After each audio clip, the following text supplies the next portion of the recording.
Hello, I hope you are having a wonderful day today. I am sharing with you today my process of freezing our milk. So we get our milk from a dairy farmer that is about an hour and a half from us. That is a long drive, so we only go once a month and then we buy 10 gallons of milk from them. If you have not been able to find a milk source near you, a great resource is realmilk.com, and you can type in your zip code and find all of the dairy farmers around you, and then usually their emails or phone numbers are there. So that's how we have found our milk most of the time. There are other unconventional ways of finding milk farmers as well. When we lived in Indiana, we would go to a flea market / auction on Wednesdays, and there was an Amish family that set up a booth there and they sold their milk there. So that's how we met them, and then they eventually stopped setting up there because I just don't think it was worth their time. Thankfully, we had got their phone number, and they did have a phone number. Thankfully, it was just one of those, I guess a phone that was set up somewhere else, because most of the time we called and it went to voicemail. But we ended up being able to just pick it up directly from them on their farm, which was even cheaper than getting it from them at the flea market. I think we paid $5.25 for a gallon, which is such a good price.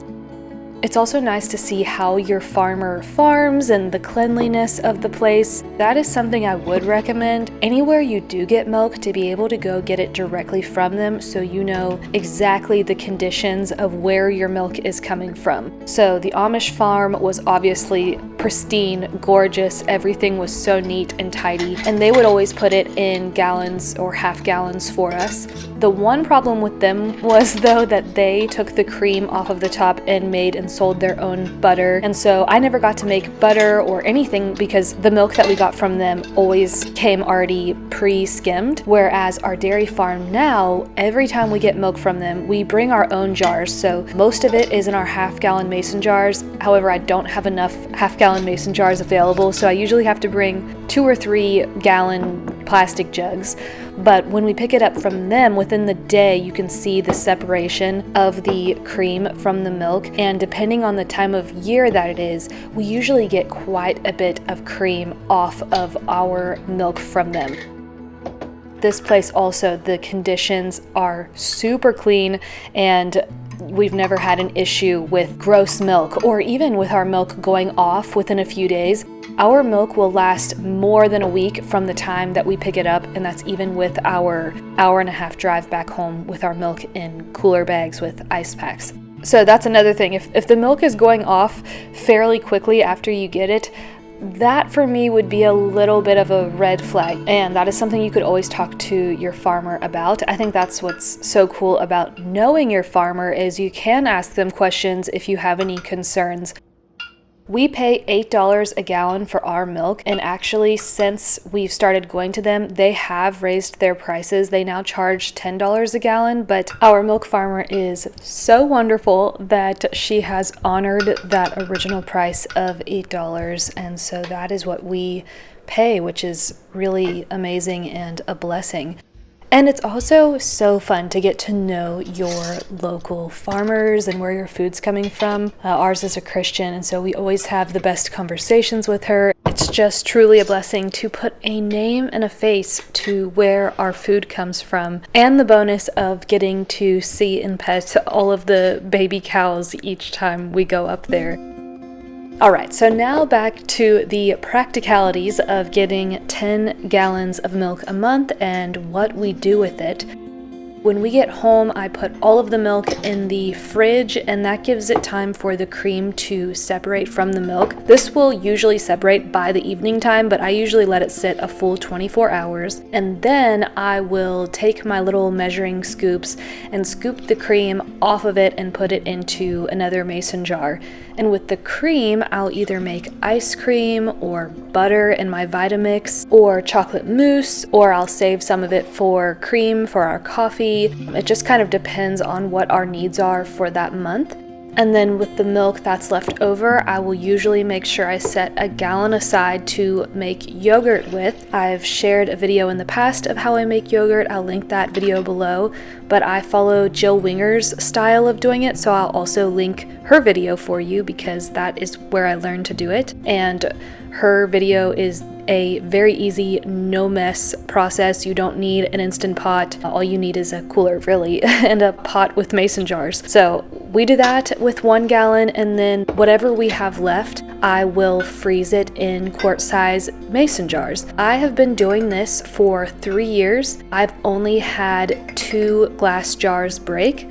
One of them was an off-brand glass jar, and I think it was just not as good of quality glass. So for now on, I will always freeze it in either the official ball or mason jars because I think they're made of better quality. On that note, if you are a buyer from Azure Standard, I probably wouldn't use their jars for this process because they are made in China, which was so disappointing. My mom had told me that and I couldn't believe it. I mean, I guess everything is made in China these days, but the ball and mason jars still are made in America, so I would rather use those.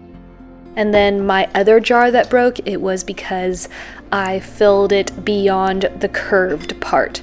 So you'll notice that I only fill it right until when the straight part of the glass stops, and I give plenty of room for that curve. That way, when the milk expands, when it freezes, it doesn't crack the glass at the bottom, because that's what happened the last time. It blew the bottom out because it cracked the base. And so I try to be very mindful of that. I do have, you can see I have some mason jars that are meant for freezing liquids in. They are the tall, skinny jars that go straight up. I don't believe it's a full quart, but I love these jars because you can fill it all the way to the top. There is a ridge at the top that shows you when to stop filling it. And so I really like those. I have 8 of those jars. And then I've also filled the smaller wide mouth mason jars. Those also have a ridge line and it freezes fine in those as well. You just don't get as much in them. Also, I not only freeze it in the glass because I don't want it to be sitting in plastic, but I've noticed that when we have frozen our milk in the gallon or even the half-gallon jugs, that it doesn't thaw as well. For some reason, when you thaw it, it thaws a little bit clumpy, whereas when you freeze it in smaller amounts, what we do is in the evening we'll just take out one of those quart-sized jars, put it in the kitchen sink. By morning time it is thawed and still cool because it thawed overnight. In the summer we change it up a little bit. If it's super hot out, then we'll take it out during the day, so that way it's not sitting out for 8 hours, but it's only sitting out for as long as it needs to thaw. But freezing it in those quart-sized jars, it thaws beautifully. It's not clumpy, it's not weird textured or anything, it's smooth. It literally is just as if you had gotten the milk. So that's one of the reasons why we also freeze it in smaller quantities, is because for some reason I think it freezes better and thaws nicer that way. We stretch this out to last us a month. Usually we drink a quart of milk a day. It's usually our routine to overnight thaw a quart-sized jar, and that's what we have for milk the next day. I hope that you've enjoyed this video. I thought I would show you how I make my chocolate mousse at the end of this. It is so delicious. It is definitely a treat. We could not eat this all the time because there is a heavy cream content, but it is delicious. I will link the recipe below for you, and if you have any other questions, I will answer what we do.